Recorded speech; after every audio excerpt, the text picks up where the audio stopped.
I open my eyes and the ceiling ripples like a quiet pond, light from the upper layers breaking into coins across my wall.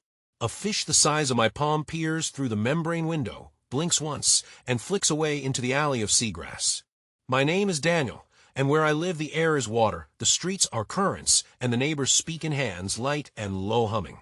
I learned to breathe here the way children learn to walk, awkwardly at first, then like my body had always known. The gill sleeves I wear are warm against my neck, woven from coral-friendly polymers that filter oxygen as easily as my old lungs took a yawn. We are heavier bone now, denser from generations below, built to shrug off the push of the sea and the pull of the tides. I start my day by checking the current board, today's traffic like a weather report, soft south drift in the avenues, fast west jet along the kelp spines. Breakfast is strand kelp soup and mussel bread, rich and clean, tasting faintly of the sun that fed the farms above our roofs. I'm a current cartographer for the city of Anemone Gate, mapping the invisible highways that carry us between reefs, farms, and vents. Before I leave, I palm my mother's old charm, a shell pierced clean. She used to say the ocean remembers everything, so be worth remembering. Commuting means stepping into a current elevator, a clear shaft where pressure and flow cradle you, then slide you 3 districts away without a kick.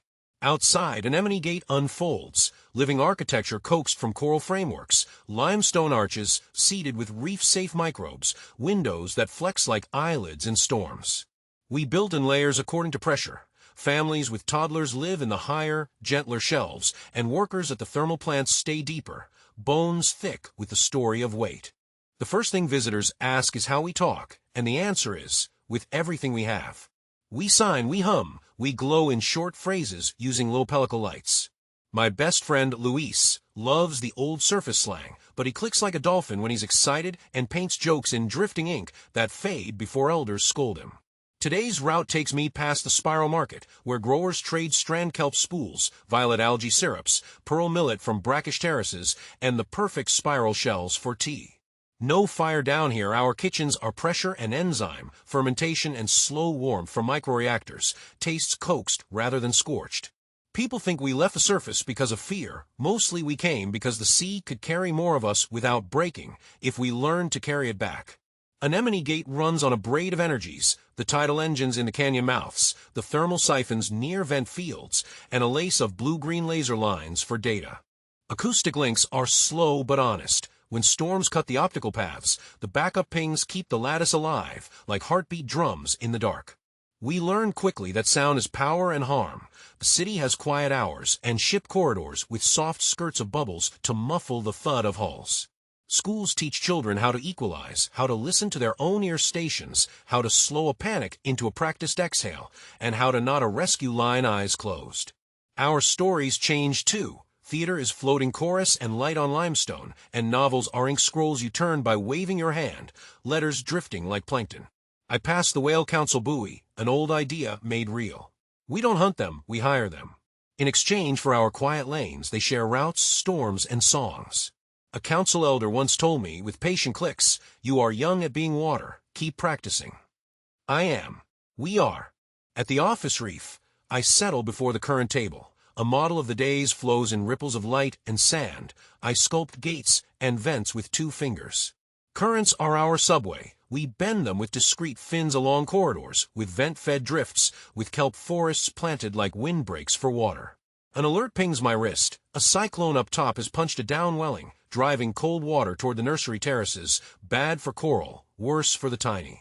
Louis signals from a south gate. We need a bubble curtain on the east trench and an emergency warm pulse from vent 12, now. I nod and start rerouting. When the sea moves, you don't shout, you shape. I open the eastern curtain, columns of tiny bubbles rising like a soft wall, and call for turbines slow down to tame the draw. The downwelling flattens reluctantly. The nursery reefs breathe again, their little mouths tasting warm as the vent pulse threads into the water like tea. I think of my mother's shell and let myself breathe out all the way the old divers taught us, lungs like titipools emptying to make room for moon. Crises teach us fast math and soft hands. After, the city moves back into its rhythm, delivery mantas shuttling crates, students forming bubble letters outside school. Housing is a vertical poem, and we sign leases in cubic meters. Sometimes I dream in volumes, ceilings like tides, walls like patient cliffs. We argue less about fences and more about flows. A good neighbor shares lease space and doesn't throw turbulence in your face during busy hours. Money exists, but so do credit ledgers for maintaining living infrastructure, cleaning symbiotic panels, tending nursery corals, reading the water like farmers read clouds. Our literature of law made room for water. Informed consent before pressure transitions, decompression protections, the right to a quiet night, and a stable thermocline. We banned acoustic weapons. The first time someone tried to weaponize sound, an entire district staggered. Now even alarms sing low and kind. Medicine taught us new tenderness, emergency microbubble infusions for bends, ear station massages for panics, and gill sleeve hygiene as sacred as washing hands.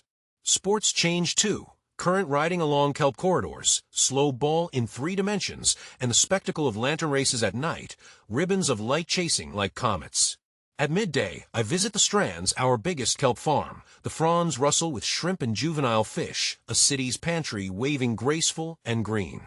Kelp turns carbon into calories and bricks. We press it into boards, weave it into ropes, distill it into oils, learn 100 words for the ways it sways. People fall in love in the Strands. You see them drift into the lee behind frond, whispering hands, patient eyes, currents doing the matchmaking.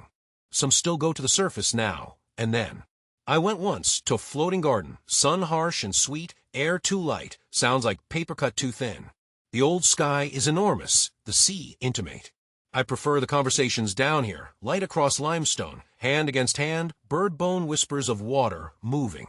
Not everything is gentled by depth.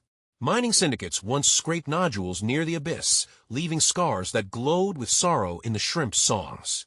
We stopped them. The trench accord drew lines no one crosses, nursery beds, whale routes, and cultural reefs protected like libraries. Violators meet courts and cold disapproval. In return, the deep gives us gifts. Rare microbes that make medicines, minerals coaxed gently from brines, knowledge of vents where life writes itself in heat. Afternoon brings a school visit. I show kids how to read eddies. A tossed ribbon settling in the room means a cross-current, a bubble's wobble hints at a hidden gate. They teach me a new sign for I don't know yet, fingers fluttering like fish that haven't chosen a direction. I promise to use it more. A storm warning arrives from the Whale Council, distant thunder made into a hum. We adjust schedules, cancel deep deliveries, and open the shelter arches. Shelters aren't bunkers, they're gardens with extra roof, stocked with slow oxygen and stories, built to hold patience until the water decides again.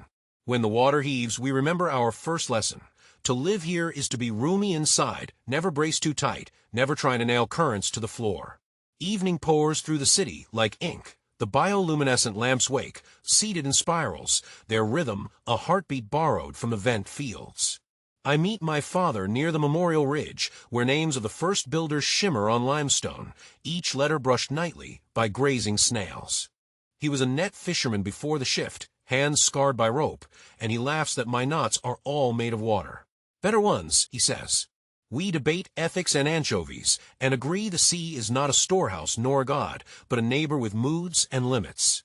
On the way home, children race lanterns, small jars of BioLite with tiny sails, around the plaza eddies, cheering as the currents make fair judges. Love letters here are a piece of poem twine releasing a trail of safe sparkles to a doorstep. You read the motion as much as the words. Crime exists but quietly, siphoning flow from communal gates, stealing lease space, poaching nursery fronds. Our punishments are mostly repairs and teachbacks. I keep a ledger of apologies I owe the ocean. One for the noisy pump I once rushed, one for a ladder slammed against coral, one for impatience. Tourism is a long conversation now. Surface folk come down for shallow hours within domes, and we ask them to learn 3 signs. Ask, pause, thanks. We make them float still for a minute, just to feel gravity loosen its grip and realize how much of their life has been pushing. Night classes meet under the old ridge to study manta etiquette, whale grammar, crab negotiation, and the politics of light in squid country. Some students train as surface envoys, able to breathe air without panic and speak the old languages. They return with seeds and stories, careful as divers. I like the quiet work. tuning a gate so an elder doesn't have to fight, shifting a lamp so the squid feel welcome, adding slack to a schedule. Our holidays follow the moon not by sight, but by tug. On those nights, we sing low songs that you feel in your ribs before you hear. We have fewer straight lines and more spirals, fewer locks and more knots, fewer schedules and more rhythms. We make room and try again. Now and then people whisper about moving inland again, as if the old lines were safer, but the coastlines still shift and the heat still climbs. We choose the practice here. Our cities help the surface too. Kelp forests tame storm teeth. Reefs we plant cushion shorelines, and our carbon ledgers show debt shrinking season by season. I go home through the long arch, where octopuses sometimes test locks just to prove they can. We leave them puzzles to keep the peace. My room waits with polite stillness. I hang my gill sleeves, massage my ear stations, and float near the window while the alley seagrass sways like breathing. I think about what living underwater has changed most, not food or lungs or walls, but patience, the deliberate pause before we touch anything. We learned that progress is slower than a tide, faster than a stone, and exactly as quick as a promise kept. The day folds like a soft fin. The city dims, the bio-lamps bloom, and a whale's distant song crosses our roofs like a bell. If this dive into a different kind of home widened your world, subscribe, leave a like, and share it with someone who loves big ideas with gentle hands. Thanks for listening. I'll meet you again where the water remembers, and we try to be worth remembering.